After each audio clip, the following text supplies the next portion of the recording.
Be honest, have you ever noticed this? You wake up in the morning and your legs feel like they belong on someone else's body.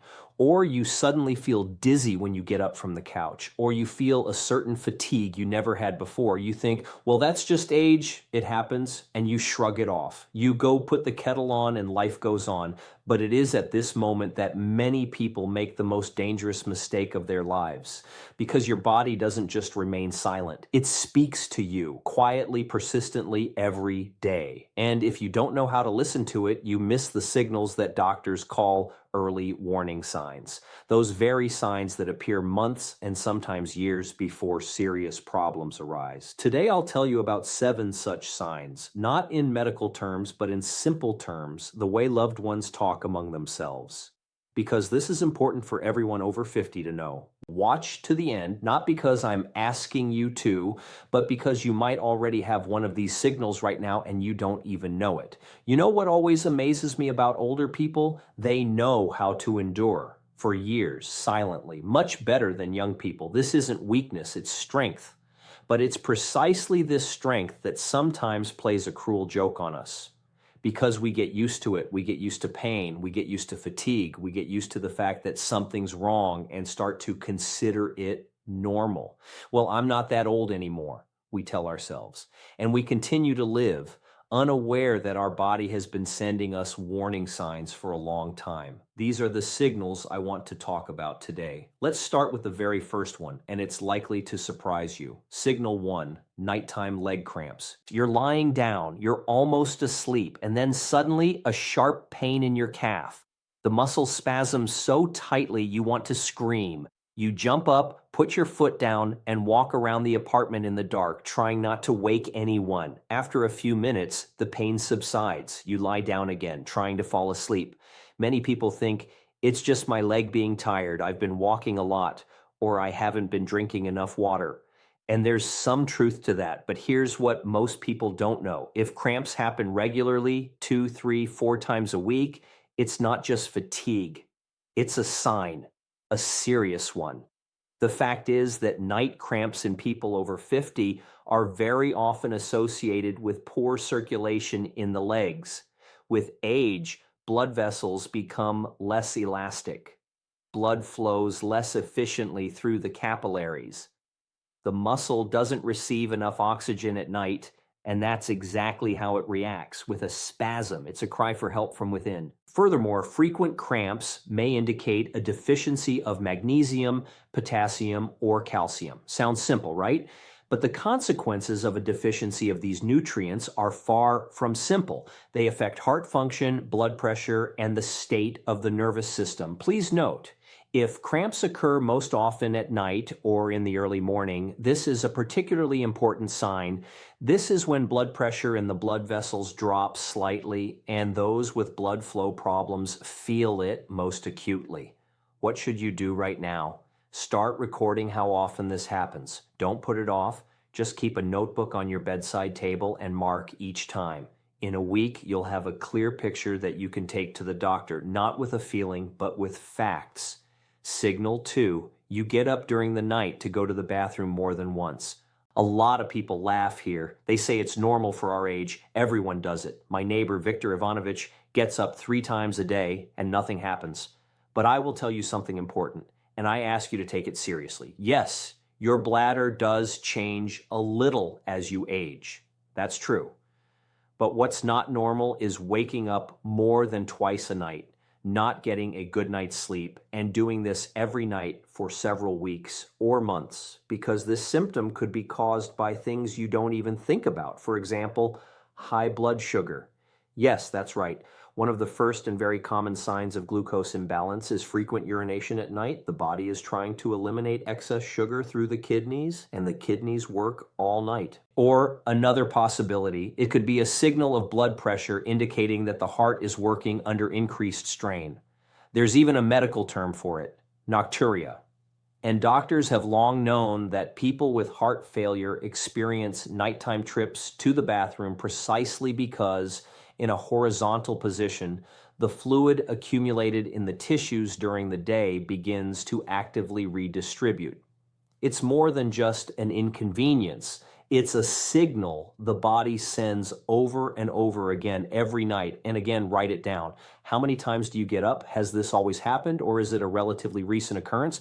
This is very important for the doctor. In the meantime, just be honest with yourself. Signal 3, numbness or tingling in the fingers. You're sitting in the evening watching TV or reading, and suddenly you notice your fingertips seem to be asleep. A slight tingling, or a sensation like goosebumps crawling across your skin. You shake your hand and it all goes away. I must have been sitting awkwardly, you think, and then you forget about it again. But here's the twist that catches many people off guard. If this sensation occurs regularly, even for no apparent reason, it's not about posture, it's about nerves. More specifically, about how the small nerve endings in your fingers work. With age, especially if there are even minor disturbances in blood circulation or blood sugar levels, nerve fibers are the first to suffer. They are very sensitive to any changes, and numbness is literally the nerve's way of saying, I'm not getting enough nutrition. Something's wrong. It's especially important to pay attention if numbness occurs at night or early in the morning. If it affects more than one finger, if the sensation gradually spreads upward to the palm or wrist. This isn't a reason to panic, but it is definitely a reason to stop ignoring it. Because the sooner you notice it, the easier it will be to figure out the cause. There may be several causes, and each one can be corrected. The key is not to wait until the symptom worsens. We've covered 3 signals. Each one individually might seem trivial, but if you recognize yourself in at least one, read on. Because the following signals are even more subtle. And they're the ones that often go unnoticed the longest. There's a saying, you get used to everything. And it's true, people adapt surprisingly quickly to the noise outside, to an uncomfortable pillow, to back pain. And that's precisely why we so easily overlook what happens to our bodies gradually, day after day, little by little. The next 3 signals fall into this category. They appear quietly, unnoticed, and a person becomes so accustomed to them that they begin to consider them part of themselves. Their norm, although there is no norm here. Signal number 4, legs swell by evening. Imagine a typical day. You put on your shoes in the morning, everything's fine. By lunchtime, you're a little tired. But in the evening, when you take them off, you suddenly notice there are marks left on your ankles from your socks. The skin is slightly indented. Your ankles themselves are wider than they were this morning. You sit down, put your feet up on the couch, and an hour later, everything is fine again. Well, it's been standing around for a while, you think, or it's just the weather, the humidity, or simply it's my age. Now, I'm going to tell you something that most people learn too late. Evening leg swelling, especially if it occurs regularly and disappears by morning, is a classic sign that the heart or blood vessels aren't working at full capacity. When the heart can't cope with the volume of blood, fluid begins to accumulate in the tissues. And since the legs are the lowest point of the body, that's where it accumulates first. This isn't just a cosmetic issue. It's a signal that the circulatory system needs help. But here's what's important to understand. Swelling comes in different forms, and not all of them are equally dangerous. If the swelling is soft, symmetrical, and goes away overnight, that's one thing. If the swelling is firm, the skin over it is taut, or only one leg is swollen, that's a completely different matter, and you should see a doctor immediately. Also, pay attention to something people often overlook. Have you reduced the salt in your food, but still have swelling? Or conversely, are you eating a fairly salty diet? And is this associated with swelling and high blood pressure? These are all parts of the same picture. And this picture needs to be shown to your doctor as a whole. A simple test you can do right now. Press your finger into the skin just above your ankle. Hold for 3 seconds, remove your finger. If an indentation remains in the skin and slowly evens out, there's swelling, even if you barely notice it. Remember this test, it's very simple but very informative. Signal number 5, constant thirst and dry mouth. It would seem, what's so unusual about this? I drank little water, I ate something salty, it's hot outside, that's why I'm thirsty. All of this is true, but I want to tell you about one thing that most people don't connect. If you feel thirsty even when you're drinking enough. If your dry mouth doesn't go away even after a glass of water. If you notice you're drinking significantly more than you did a year ago, it's no longer about the weather or salty foods. This is one of the most well-known and yet most underestimated early signs of blood sugar imbalance. And here's where things get interesting. Many people live with high blood sugar for years and don't even know it. No pain, no obvious symptoms, just this constant thirst, which they attribute to anything but what they need. There's one more detail worth knowing. Dry mouth combined with frequent nighttime trips to the bathroom, remember we talked about that, is no longer just a coincidence. These are two symptoms that doctors consider together. They point in the same direction, and this direction should definitely be confirmed with a blood test. The simplest thing you can do is get a fasting blood sugar test. It's quick, inexpensive, and provides a wealth of information. Don't put it off until later. Later is often too late in these matters. And one more thing that's rarely discussed. Constant thirst can be related to more than just sugar. Sometimes it's a sign of kidney problems, that they're overworked. Therefore, a urine test is also very helpful in this case. Be mindful of yourself. This is your body. It doesn't lie. Signal 6, noise or ringing in the ears. You're sitting in the kitchen in the evening. It's quiet. The TV is off. Outside, you can see the yard, and occasionally you can hear children playing, and then suddenly a quiet ringing, or a hissing, or a hum that seems to come from inside your head. You shake your head. The ringing disappears, or doesn't. Many people live with this for years. They get used to it. They think it's just nerves or fatigue. Sometimes they attribute it to stress, and there's some truth to that, by the way. But here's what's important to know. Tinnitus, especially if it occurs intermittently without apparent cause, is very often related to vascular issues, specifically the way blood flows through small arteries and veins. When the vessel walls lose elasticity and blood flow is disrupted, the brain and ears begin to hear this disrupted blood flow. This is how that characteristic sound is created. Moreover, tinnitus often accompanies the initial stages of blood pressure changes. This doesn't necessarily indicate overt hypertension. Sometimes it's simply unstable blood pressure that fluctuates throughout the day. People often don't know about it because they don't measure their blood pressure regularly. Now, here's a little twist that will make you think. Did you know that approximately 1 in 3 people over 50 has episodes of high blood pressure that they're unaware of? Not because they hide it, but because it rises and falls unnoticed without headaches or obvious discomfort. And the only sign is that quiet ringing in your ears. If you haven't yet established the habit of measuring your blood pressure regularly, start. In the morning, before eating, in the evening, in a calm environment. Record your results. It only takes 3 minutes a day. But these 3 minutes could one day make a very important difference.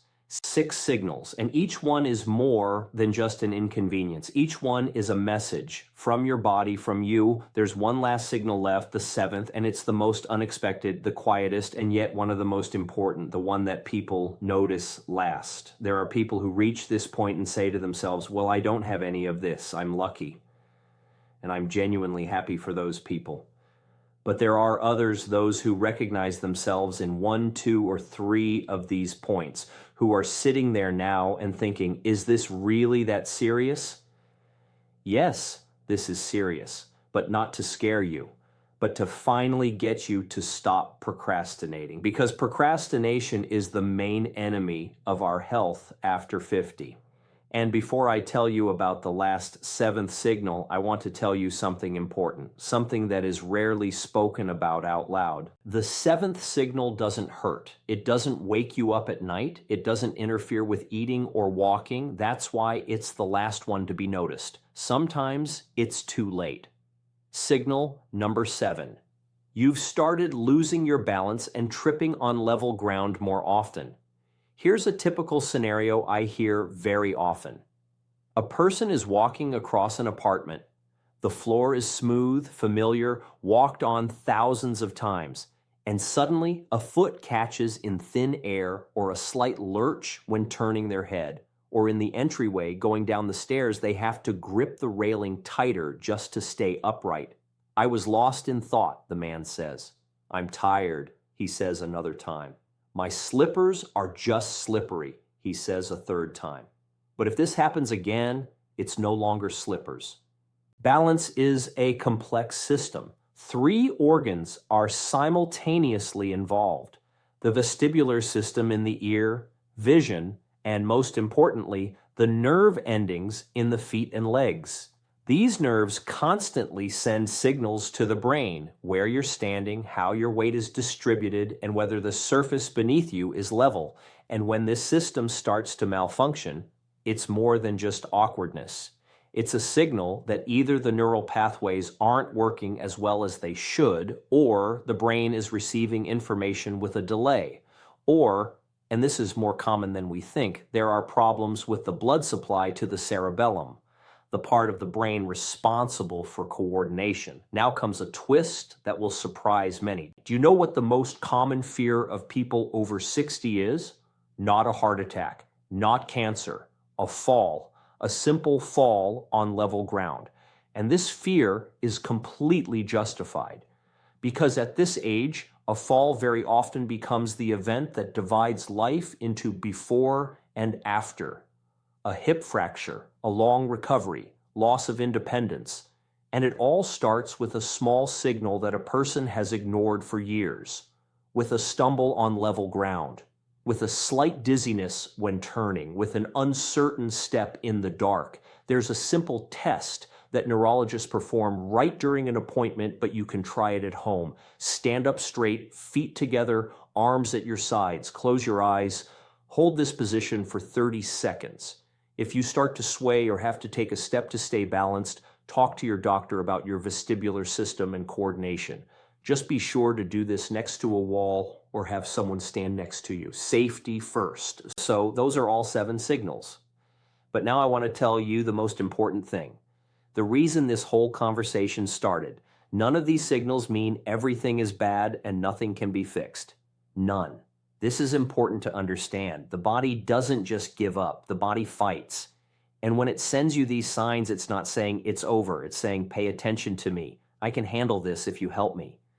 This is why it is so important to hear these signals in time, not in a year, not when things get really tough, but now, because the time between I notice the signal and I go and sort it out should be as short as possible, not weeks, not months, days. I understand that going to the doctor isn't always easy. Lines at the clinic, long waits for an appointment, a doctor who only has 5 minutes and 20 people outside the door. This is the reality many of us face.